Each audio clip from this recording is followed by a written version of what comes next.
dice, creo que el elemento más básico de la traducción es un término que normalmente se ha tomado de tradiciones contemplativas orientales y tanto en el sánscrito como en el tibetano, la palabra quiere decir lo que está diciendo Paloma, quiere decir estar presente o involucrar tu mente o involucrar tu atención con un objeto. Y eso implica estar presente. Y por otro lado, implica otro aspecto importante que es tener conciencia de que estás consciente. Entonces, si yo les pregunto ahorita, ¿están despiertos? ¿Sí? Sí, eso sí. Ok. ¿Están conscientes? Ujú. Pero no sé si notan que han estado despiertos desde que se despertaron en la mañana, pero no necesariamente estás consciente de que estás consciente. No sé si ven esa diferencia, ¿sí? En el momento que yo les pregunto, ¿estás despierto? Dices, sí, y te das cuenta de que estás despierto. Has estado despierto todo el día, ¿no? Pero de repente hay este aspecto de saber que estoy consciente. Entonces, no solo estoy consciente, sino que sé que estoy consciente. Esa competencia de saber cómo está mi mente, si estoy o no atenta o atento, si estoy o no pensando, si estoy en el futuro, estoy en el pasado. Ese es un aspecto que se llama introspección y o meta atención o metaconciencia, le llamamos de distintas maneras.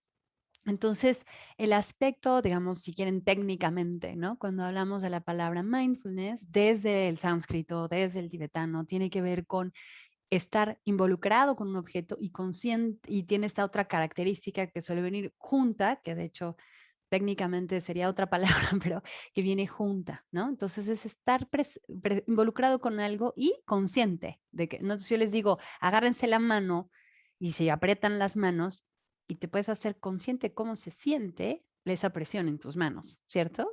Entonces ahí te involucras con ese objeto y además sabes que estás allí, ¿sí? Ese, digamos, es la parte como muy técnica. En el mundo se ha hecho se ha usado sobre todo en educación y mucho en el mundo de la salud, una definición que viene aquí por lo menos mucho en América, en las Américas, ¿no? Y tenemos mucho la influencia quizás de John Kabat-Zinn, que él define mindfulness como estar presente ante lo que está pasando sin juzgarlo. Creo que su definición es un poquito, no la estoy citando verbatim, ¿no? Estoy citando la en general. Y ese ha sido mucho como lo que se ha usado mucho en ciencia, como para abarcar este término. Y eso, como ven, pues puede abarcar muchas cosas, ¿no? Entonces, cuando hablamos de mindfulness y digamos, decía Paloma, yo he trabajado con mi equipo, hemos trabajado con atentamente mucho en el contexto educativo con este aspecto.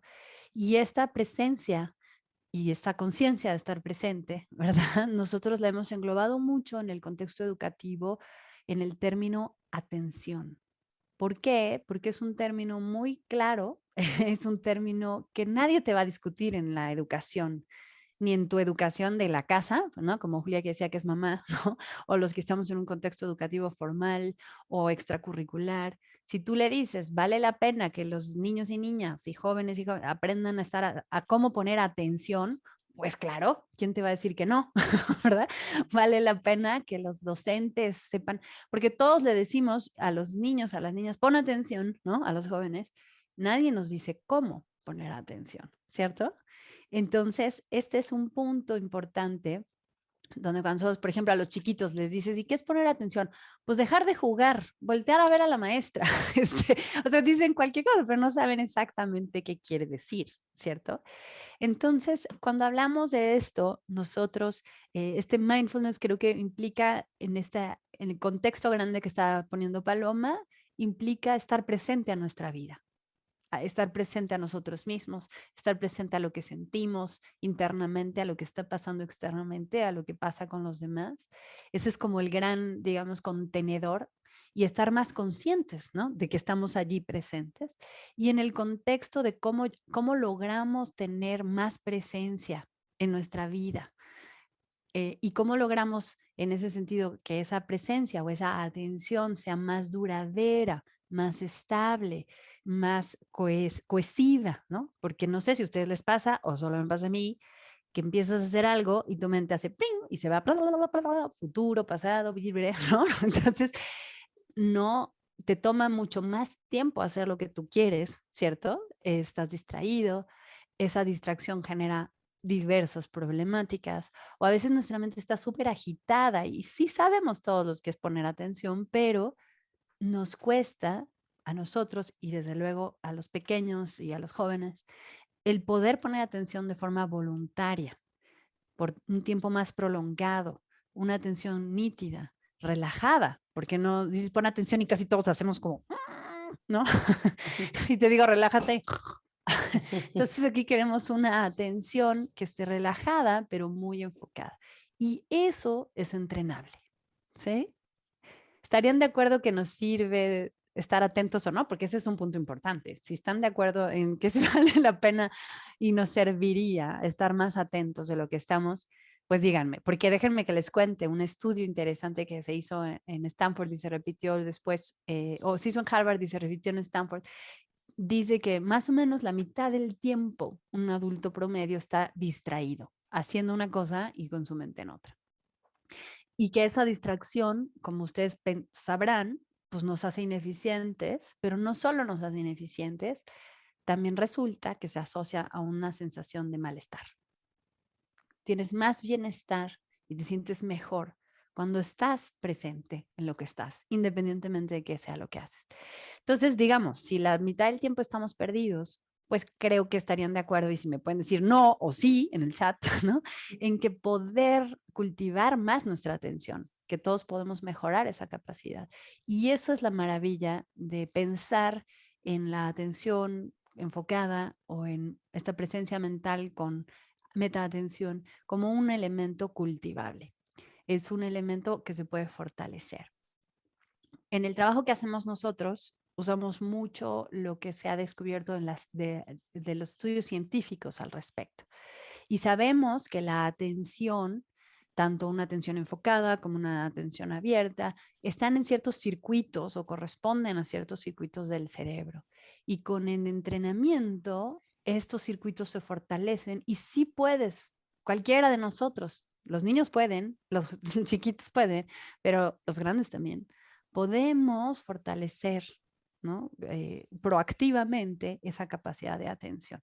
Entonces, ese es como el primer punto, esa presencia deseable, ¿verdad? De estar presente a mi vida, de estar presente a con quien quiero y a lo que quiero, y que los niños, niñas, jóvenes puedan, ¿no? Poner atención para cumplir sus metas y los aprendizajes que requieren. Es deseable, sí, y lo bueno es que es entrenable, ¿sí? Y eso es mucho de lo que nosotros hemos estado trabajando desde la educación en México, en la educación pública, ese aspecto específico de mindfulness. Muchas gracias, Daniela. ¿Y cómo lo habéis hecho? ¿Nos puedes contar un poco del programa que hicisteis allí con el gobierno? Claro. Entonces, miren, nosotros enmarcamos, o sea, y también la compasión, porque me preguntabas, pero si quieres, Sí. también hablo de eso y luego lo traigo a cómo lo hicimos.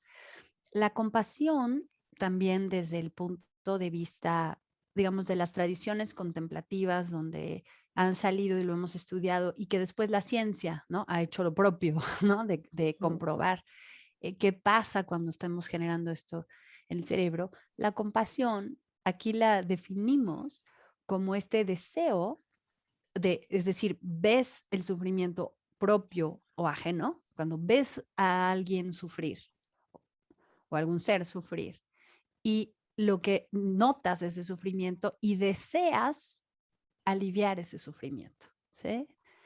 Y esta es una cosa importante en la compasión porque es una cosa muy poderosa y que tiene que ver con generar esa capacidad de ver el sufrimiento, empatizar con el sufrimiento, que es una parte, pero no quedarte solo sintiendo el dolor del otro, que puede ser abrumador, sino dar un paso más que dices, ¿cómo te puedo ayudar?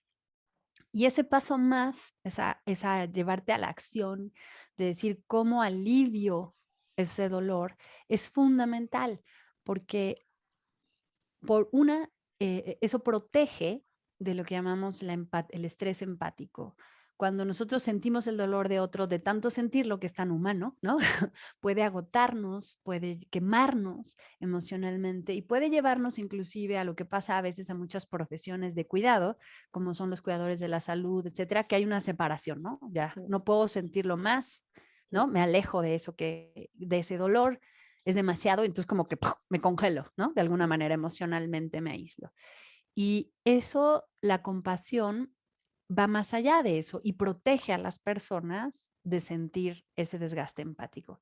Para muchos de ustedes que están a cargo de otros, ya sea en sus casas o sus alumnos o ustedes mismos, ¿verdad? Sus pares, pues estamos en una situación muy compleja con la pandemia, ¿no? Por ejemplo, o sea, creo que todos hemos estado muy desgastados, sabemos que la gente está trabajando de más, las estadísticas nos dicen, digo, son estadísticas, no son personas, ¿no? Pero nos dicen como hasta 80 y tantos por ciento de la gente está diciendo que está en burnout, o sea, quemada, ¿no? De estar sufriendo pérdidas. Y en este momento, cuando la compasión puede ser un elemento súper importante hacia nosotros mismos, hacia esos estudiantes que estamos recibiendo, hacia los padres de esos estudiantes, hacia nuestro propio hogar, implica el poder saber o darnos tiempo para entender cómo nos estamos sintiendo y que a lo mejor hay todo este dolor, pero no quedarnos en el dolor, sino decir, ¿cómo te ayudo? Y entonces este es un estado mental de comprensión y también de acción. Inclusive en el cerebro es una red diferente, la red de la compasión y la red de la empatía. La empatía activa ciertas partes del cerebro y la compasión activa inclusive la corteza motora, ¿no? O sea, es como que te prepara a actuar, ¿sí? Entonces, así es como hemos definido compasión. Ahora, cuando nosotros nos encontramos en la educación pública en México, yo no sé si ustedes lo saben, pero se los platico. La educación pública en México es fuerte y conscientemente laica. Nosotros somos un país católico al 90% más, ¿no? Pero la educación siempre ha sido un espacio de laicismo fundamental y siempre ha sido un espacio en México donde, y creo que en muchos países, pero en México donde también se ha predominado y preferenciado, por supuesto, un sustento científico para cualquier cosa que se traiga a la educación. Cuando nosotros empezamos a entrar en el ámbito educativo en el 2017, nos invitaron como Atentamente, que somos una asociación civil, nos invitaron a participar en la estructuración de la currícula nacional. ¿En qué contexto pudo entrar muy adecuadamente estos dos términos que estamos usando ahorita, ¿no? El cultivo de esta presencia mental, ¿no? Y esta meta atención, el cultivo de la atención y el cultivo de, le decimos, habilidades de convivencia o de cuidado, ¿no? Que son un poquito más amplias que solo la compasión. Pues el contexto fue para nosotros la educación socioemocional. No sé si ustedes saben lo que es la educación socioemocional. La educación socioemocional es la capacidad de conocerse a uno mismo, conocer las emociones, gestionar las emociones y generar relaciones mucho más armónicas y tener competencias como una toma responsable de decisiones, ¿no? Que tienen que ver con competencias hacia el interior, como autoconocimiento, autorregulación, competencias relacionales, como son la empatía, como son todos los aspectos que tienen que ver colaboración, por ejemplo, empatía, y después vienen estos aspectos que tienen que ver ya con cualidades para la vida, como les decía, toma de decisiones responsables o autonomía. Es el tipo de dimensiones que se abordan en la educación socioemocional.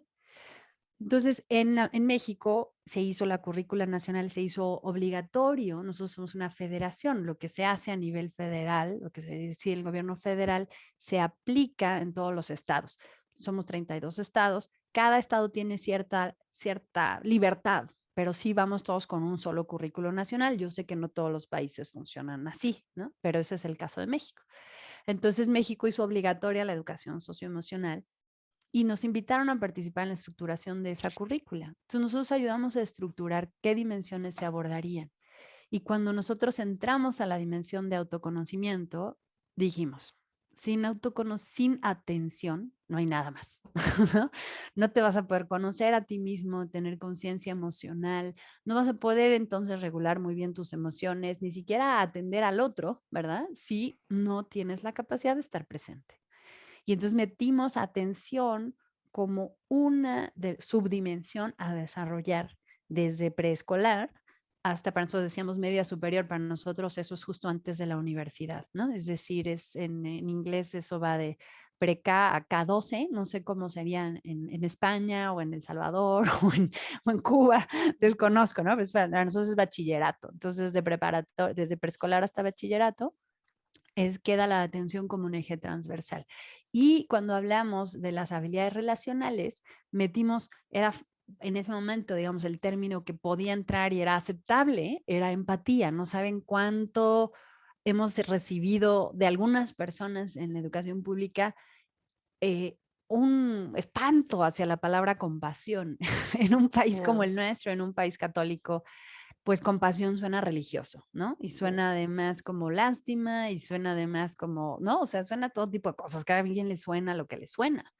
Entonces, bueno, les puedo decir que además de trabajar en la currícula nacional, trabajamos en la currícula de media superior de bachillerato, que esa la hicimos toda, la desarrollamos toda la formación docente, todas las lecciones para los chicos de que son de entre los más o menos 16 a 19, ¿no? 16, 18 por ahí. Hicimos toda la currícula. Bueno, ahí no pudimos meter la palabra compasión ni por, ¿no? Ni con calzador. Entonces, lo digo porque a lo mejor ustedes encuentran estas resistencias o encuentran este tipo de, y no podemos asumir que la gente va a aceptarlo, ¿no? De entrada. Pero cuando entramos a decir, necesitamos habilidades de convivencia, ¿no? Habilidades de convivencia que implica entender al otro, la empatía es muy clara. Entonces metimos empatía, que es la capacidad no solo de sentir lo que el otro siente, sino de saber cómo el otro lo piensa, ¿cierto? O sea, hay una empatía emocional que siente y una empatía cognitiva que entiende y necesitas ambas partes. Y de la empatía nosotros lo crecemos y decimos, pues no te puedes quedar solo en empatía, ¿no? Puedes aumentar a compasión, puedes aumentar hacia el amor, que en esta definición es ver el bienestar de otro, la alegría de otro, la alegría propia y desear que haya más de esa alegría, ¿no? Ese es el amor desde esta definición. Y también en eso incluimos otra cualidad importante que es el regocijo, que es cuando ves la alegría de otros, o el talento de otros o lo bueno en otros, te alegras en vez de sentir envidia, que es bastante más útil ese aspecto, ¿verdad? Entonces, entonces, digamos, quedó enmarcado para nosotros, ¿no? Estos términos pudimos meter atención de una manera muy clara y pudimos meter la compasión, empatía, amor, regocijo dentro del aspecto relacional. Lo hemos ido ampliando inclusive hacia la ética, del cuidado. Y ahí también la compasión juega un papel importante, ¿no? O sea, en entender la empatía, entender al otro, lo que siente, lo que necesita, y irme un poquito más allá y decir cómo le ayudo, ¿no? ¿Cómo le ayudo? Y eso es el tipo de, digamos, el cultivo de la compasión, estas actitudes de más altruismo, de empatía, pues son la base, no es lo único en la ética, pero sí es la base, ¿no? De una ética del cuidado. Entonces, bueno, eso es más o menos como hemos trabajado. He hablado mucho, me puedo detener. Preguntas o comentarios o no sé, Paloma, como tú veas. Sí, no, mil gracias, Daniela. Si queréis ir preguntando algo desde el chat, algo más concreto, ¿sabes? Que queráis preguntar como profesoras, porque estáis aquí varias profes o lo que queráis saber, lo vais poniendo y vamos hablando con Daniela. Aquí veo Espera, una pregunta sí, de Mercedes espera. y también veo que María tiene alzada su manita, Sí, ¿verdad? lo Entonces tengo. creo que Paloma, si tú nos silenciaste a todos, creo que Sí, tienes que ponerte sobre la imagen de María y decir, pedirle ask to unmute o pedir que quite su sí. silencio. Y entonces ya María puede Ah, quitar su silencio. vale. Y mientras aquí dice Mercedes, me gustaría saber cómo ¿Ya podemos estás, María? contagiar los beneficios de mindfulness. Yo lo llevo a la escuela y mis hijos me ven, pero no lo integran. Se ve como una actividad aparte. Ahora te contesto. María, si te escuchamos, María, y ahorita contesto a Mercedes. Soy yo. Sí. Quería preguntar, ¿cómo se aborda en educación la formación del profesorado? Porque claro, no es un tema curricular habitual y creo que pudo ser uno de los grandes problemas, ¿no? Nuestro modelo, María, se centra en el desarrollo de la competencia adulta. Nosotros, nosotros no trabajamos directamente con los niños en el esquema educativo, nosotros Mm. trabajamos con los adultos en el sistema. Y creo que ese ha sido también primero sabemos que los mejores programas de educación socioemocional tienen formación docente, ¿no? Formación del profesorado, además de tener una currícula para trabajar en el aula. Muchos programas se enfocan, por ejemplo, solo en la currícula. Entonces le dan la currícula al docente, pero el docente, pues como tú dices, se encuentra con algo que nunca ha hecho, ¿no? Y Ujú. entonces, digo, lo hacemos porque educación socioemocional lo hacemos, lo que pasa es que lo hacemos de manera campestre, ¿no? O sea, lo hacemos como mejor podemos, porque todos, al ser quienes somos, modelamos eso, ¿no? Modelamos si somos capaces de poner atención, modelamos si nos estamos autorregulando o no, modelamos en qué tan empáticos somos o no, si sabemos escuchar o no. Eso es lo que ven los niños, las niñas y las jóvenes de nosotros, ¿no? O sea, y unos maestros y maestras son buenísimos para eso, ¿no? Y son estas figuras que recordamos en general que nos han inspirado, no por quienes, no por lo que nos enseñaron, sino por cómo nos trataron, ¿cierto? Quienes fueron para nosotros. Cierto. O sea, lo hacemos y unos más y otros menos, pero en efecto lo que hemos visto es que si tú le pides, como en cualquier materia, a un maestro, haz esto y no le has formado, pues no puede hacerlo, ¿no? O lo puede hacer de una medida muy, muy estrecha. Entonces, nuestros programas se centran en la competencia socioemocional del adulto. Entonces, nosotros damos nuestra formación, el programa que nosotros hemos desarrollado, tiene ahorita unas 10 horas de un curso que es introductorio y luego unas 80 horas de formación híbrida, ¿no? O sea, en línea y presencial virtual, ahora todo es virtual, ¿no? Pero como estamos ahorita, sincrónica, donde realmente nos enfocamos en el adulto y no solo en docentes, en directivos. En el caso de México, digamos, encima de los directivos están los supervisores, encima de los supervisores los jefes de división, encima, ¿no? Y inclusive hemos trabajado, he tenido la suerte en algunos estados de trabajar inclusive con el secretario de educación de un estado, ¿no? O la secretaria de educación de un estado. Y esa es nuestra aproximación sistémica. Todos los adultos en el sistema deben por lo menos estar sensibilizados al hecho de que la educación socioemocional no es, como por ahí comentaba Mercedes, un adendo, ¿no? Sino que queremos hacer que sea parte de la educación. Sabemos que la educación socioemocional trae enormes beneficios, no solo en el propio beneficio de uno saberse regular, etcétera, etcétera, sino también en los aprendizajes de lectoescritura. Es decir, hay un incremento de un porcentual como de hasta un 11% de mejoría en matemáticas de lectoescritura cuando hay mayor competencia socioemocional. Sí. Tiene muchísimo valor. Entonces nosotros nos centramos en el adulto sabiendo que esa es nuestra teoría de cambio. Un adulto con esa competencia va a estar en el salón de clases, va a modelar esa competencia, va a ser esa persona, va a generar esos ambientes, ese clima de aula protector, positivo. Es ese clima el que permite los mejores aprendizajes de todas las distintas materias y permite el desarrollo de la competencia socioemocional de los niños, niñas y jóvenes, ¿verdad? Entonces, ese es nuestro punto y no creas si ha sido un tema porque en efecto, en el país se dice, sí, los maestros son importantísimos, pero luego no se les dedica, ¿no? La formación y no se invierte en ellos. Esa ha sido siempre nuestra gran, voy a decir, lucha y hemos logrado con los estados, con lo que hemos podido, en los programas se ha podido, pues involucrar a los tomadores de decisiones en decir, sí, hay que invertir en los adultos del sistema y también les vamos dando el material para que implementen en el aula, ¿no? Pero el foco es en ellos, ¿no? Y se los decimos de entrada. Y creo que algo muy lindo de la educación socioemocional, de este aspecto de cultivar la atención, la compasión, es que a los primeros que beneficia es a los adultos, ¿no? O sea, no es solo como la nueva materia que tengo que dar, que tengo que aprender a usar, ¿no?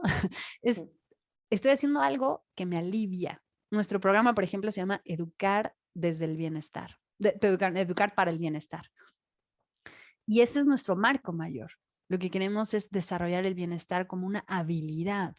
Y si el bienestar es una habilidad, ¿qué tengo que hacer para fortalecerla? Y entonces ahí decimos, bueno, las competencias socioemocionales son como los tabiques que ayudan a ir construyendo esa habilidad del bienestar.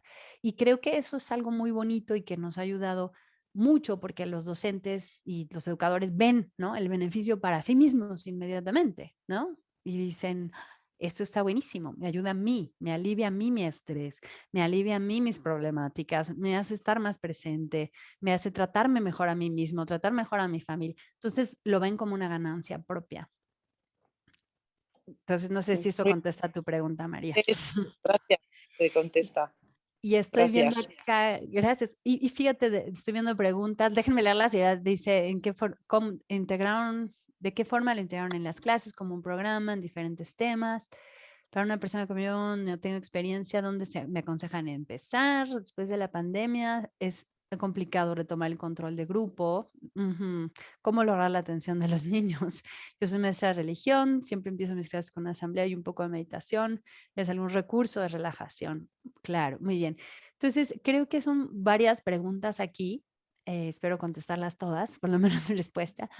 Cuando nosotros hablamos de, como les decía, creo que la primera pregunta de Mercedes tiene mucho que ver con esto que decía yo de modelar. Creo que siempre queremos luego que otros se integren, pero lo mejor que podemos hacer es ser nosotros, ¿no? O sea, ser esa persona atenta, ser esa persona empática, ser esa persona y eso, ¿no? Que pueden, y sobre todo luego los más cercanos a nosotros, notan la diferencia, ¿no? Si yo decido, si soy siempre reactiva, me doy cuenta que algo siempre me hace ser reactiva y lo trabajo y puedo soltar esa reactividad, los de a mi alrededor lo van a notar. Esa es la mejor moneda de venta, ¿no? Lo que yo puedo ser para los otros en ese sentido.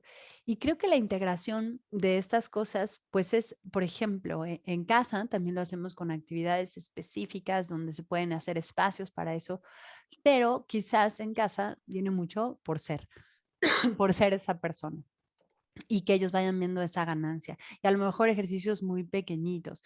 ¿Cómo lo hemos integrado nosotros a las clases?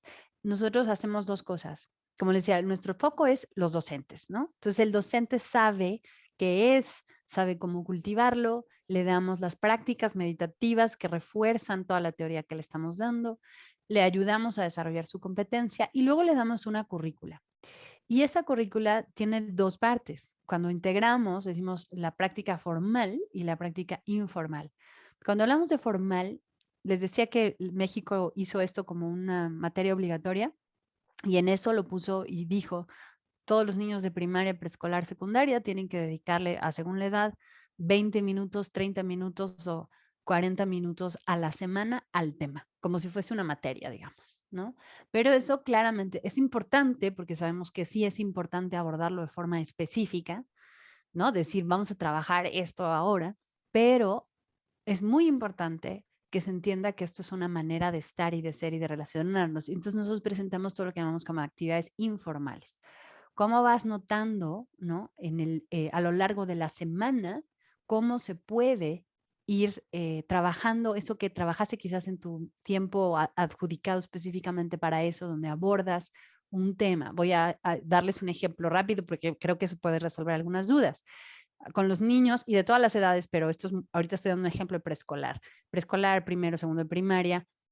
Hablamos, les decimos, oye, ¿conocen qué es una montaña? ¿Cuáles son las características de la montaña? Tarara. Después, oye, ¿te ha pasado que te mueves mucho y cuando te mueves te lastimas o qué consecuencias tiene cuando te mueves más? ¿Dónde vale la pena moverse? ¿Dónde vale la pena estar quieto? Y así vamos llegando al punto de decirles, no nos serviría poder poner nuestro cuerpo quieto como una montaña.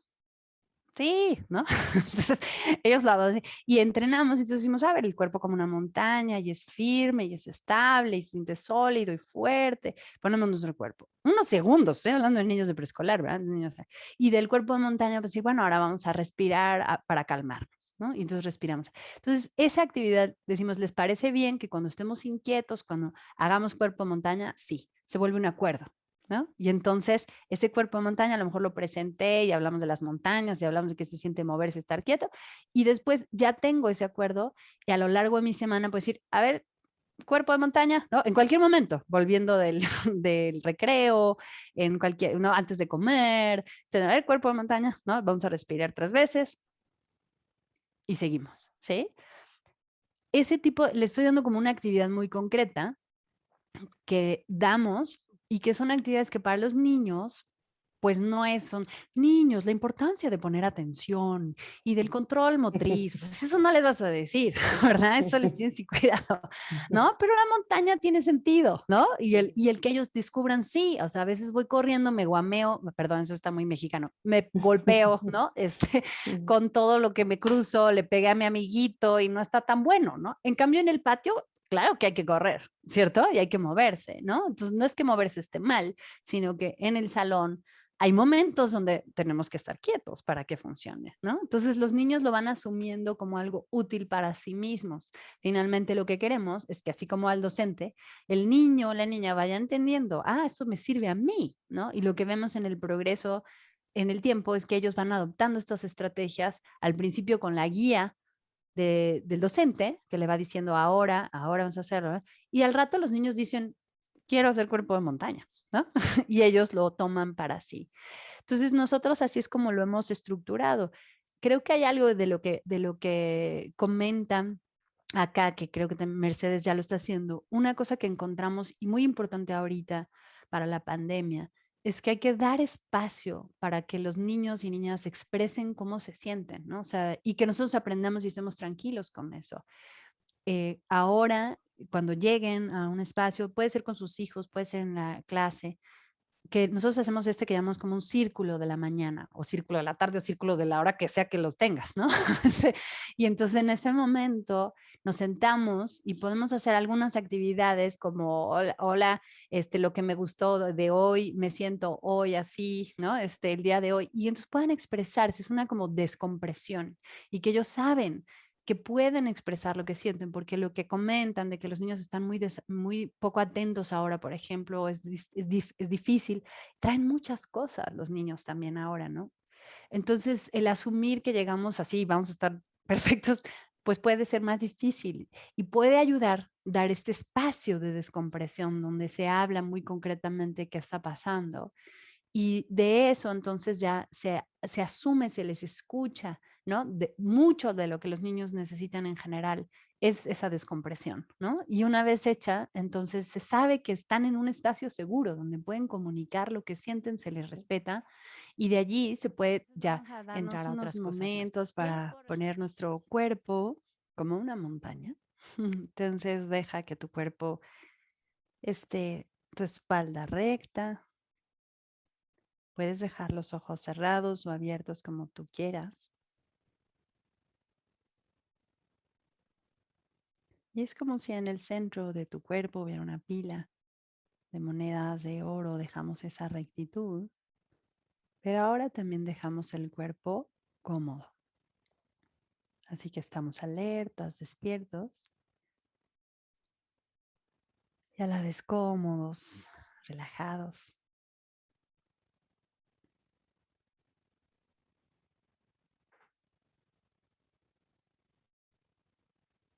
Y por un momento nota qué está pasando en tu cuerpo y qué está pasando en tu mente. Y no tenemos que juzgarlo, solo lo notamos.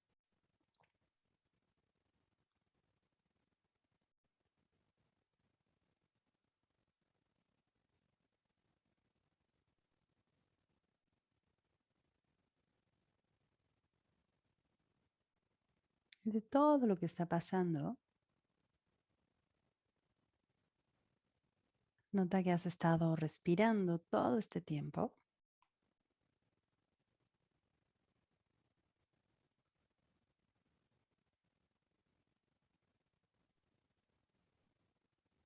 Así que por un momento, hazte consciente de esta respiración, de cómo se siente en el cuerpo.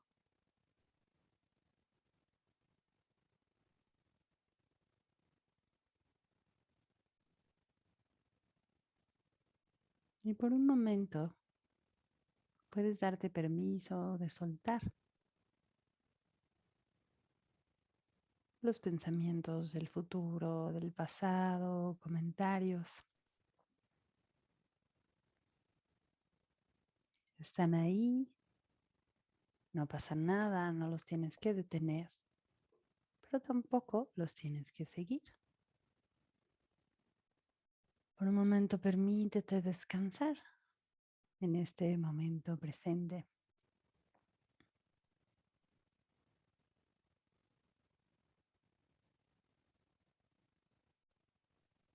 En estas sensaciones táctiles de la respiración.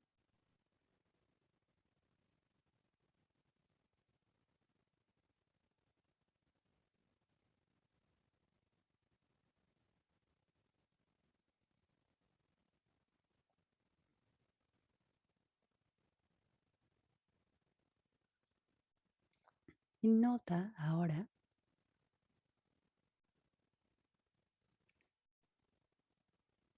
si puedes ver si en este momento hay en ti como un impulso, unas ganas de estar bien, por ejemplo, de estar cómodo, cómoda. Quizás un anhelo de paz. A veces cuando tenemos muchos pensamientos quisiéramos tener pocos. A lo mejor quisiéramos no tener alguna emoción, alguna sensación. Y ese es nuestro anhelo más básico que nos une a todos, de querer estar bien y de no querer experimentar malestar. Es algo bien básico, es la esencia del amor y la compasión en nosotros.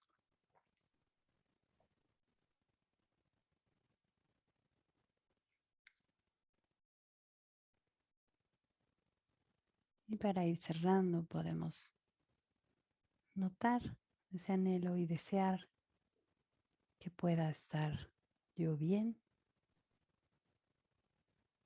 que pueda estar feliz, que pueda estar en paz. Y quizás hay palabras que explican mejor para ti cómo quieres estar. Que pueda estar libre de ansiedad, de preocupación.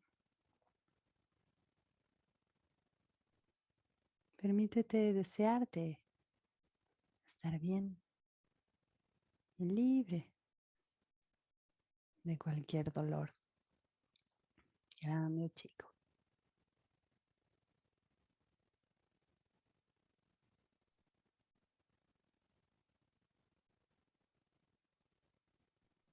Y puede ayudarte quizás imaginarte en ese estado en el que quieres estar, cómo se ve tu rostro, cómo te sientes.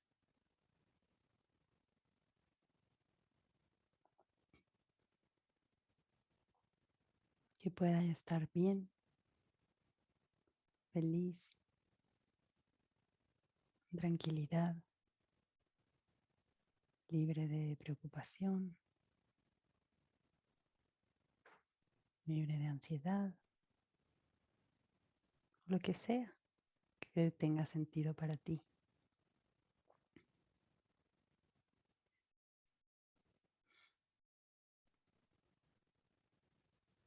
Y extendemos esto para que todas las personas que están aquí, que tienen ese anhelo básico, igual que yo, que puedan estar bien, felices y en paz.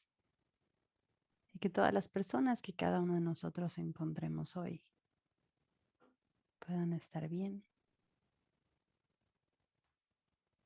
Todas las personas para las que trabajamos, todos los seres.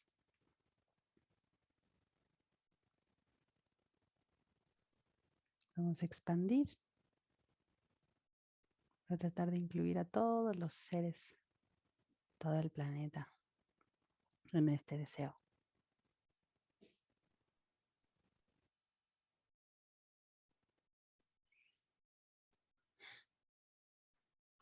Y soltamos por completo todas estas ideas imaginación. Descansamos un momento.